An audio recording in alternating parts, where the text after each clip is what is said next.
Hello everyone. What we got here today is a 03 Crown Vic.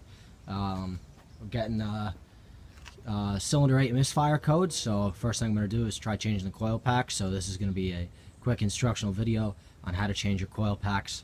Okay, so the cylinders on this car are labeled 4, 3, 2, 1, and then on the driver's side labeled 8, 7, 6, 5. So the first thing I did was just remove this, the air intake here that goes to the air box where the filter is, and this is what we need to change. Let's see if we can focus here. There we go. This is what we need to change, this coil pack here. So all I got was a 7mm socket with a universal and a little extension, and we're able to get that right in there, and you can see I already loosened it. Okay, so the bolt is out. Now let's remove the coil pack here. Alright, and as you can see, it came out without the rubber boot.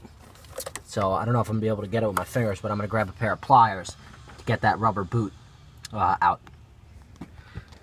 Okay, here we go. Alright, so there's the rest of the coil pack. So, sort of see that. That obviously goes on there, except flipped around. So let's install the new coil pack.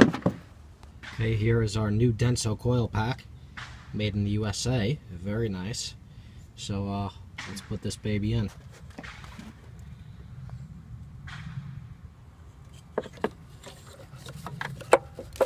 Okay.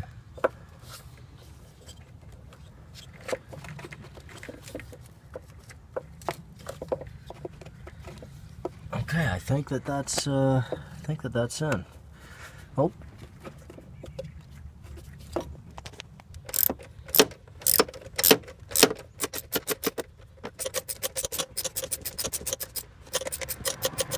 Alright, our new coil pack is in. It's connected. Let's see if that solved the problem.